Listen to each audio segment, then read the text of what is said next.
माननीय विजय चौधरी जी यहाँ बैठे हुए हैं।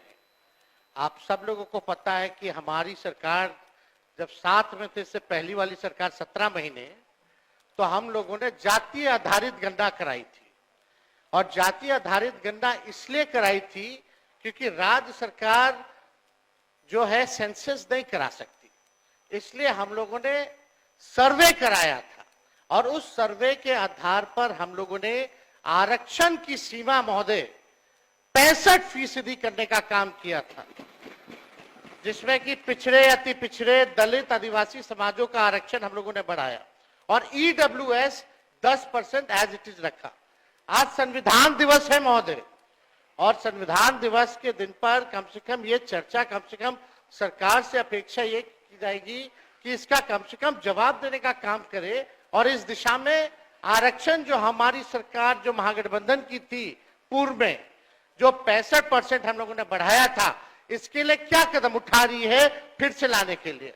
अध्यक्ष महोदय, आप जान रहे हैं कि हाई कोर्ट 9/11/23 में यह पारित हुआ था, मेरे जन्मदिन के अवसर पर, आपको बखूबी याद होगा। और ये 20/6/24 को जो है मना कर दिया गया हाईकोर्ट द्वारा, और ये दिया गया कि इसका जो है प्रॉपर स्टडी जो है नहीं हो पाया है, इसको देखते हुए इसको निरस्त कर दिया गया। हमारा ये सवाल है महोदय कि जो संदेह नीतीश जी को था, माननीय मुख्यमंत्री जी को था, आपको था, हमको था कि भाजपा के लोग जो है किसी ना किसी प्रकार से कोर्ट जाकर के इसको निरस्त कराएंगे, इसलिए माननीय मुख्यमंत्री जी ने एक मिनट मेरी बात तो सुन लो।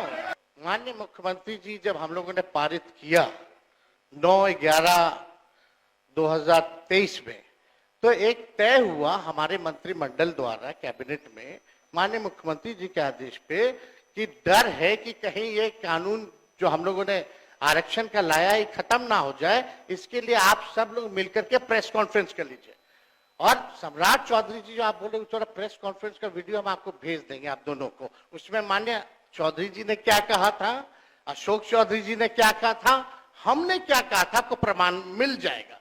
चलिए, दूसरी बात मेरा यह है कि अब तो स्टडी, अब तो सुप्रीम कोर्ट में चल रहा है, अब हम लोग भी सुप्रीम कोर्ट में, आरजेडी भी पार्टी बनी हुई है उसको लेकर के। अब मेरा सवाल ये है कि जो बहालियां हो रही है, जो आरक्षित वर्ग है, उसको नुकसान हो रहा है कि नहीं हो रहा? 16% हो रहा है ना। यह गंभीर मसला है महोदय। पिछड़ों का, अति पिछड़ों का, दलितों का, आदिवासियों का, जो भी आरक्षित वर्ग है, उनका भारी नुकसान हो रहा है। मेरा यही कहना है, अगर सरकार, और देश में ये पहली ऐसी सरकार थी 17 महीनों की जहां जाति आधारित गणना भी हुई और 65% आरक्षण की भी सीमा तय की। पहली बार इतना बड़ा निर्णय हम लोगों ने लिया, उस निर्णय को लागू कराने में क्यों फेल रहे?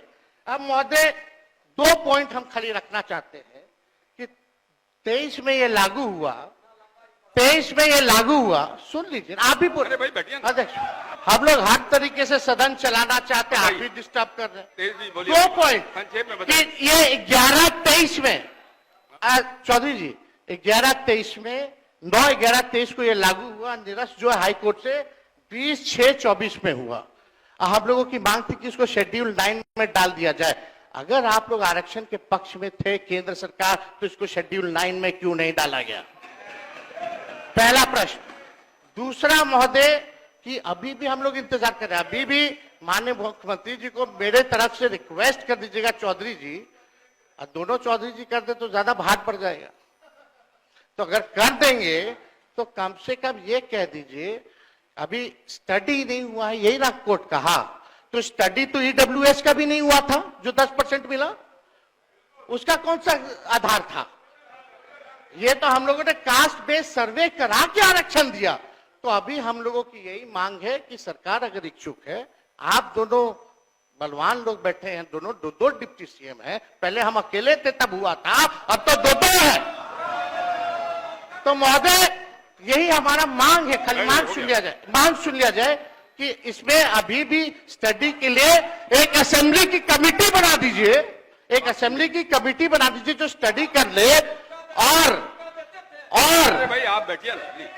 अरे अरे सुन लीजिए ना, क्या व्यवहार है, आप डिप्टी सीएम है यार, डिप्टी सीएम जैसा इधर देख के बर्ताव बात करिए, कीजिए। इधर देख के बात करिए नेता प्रतिपक्ष।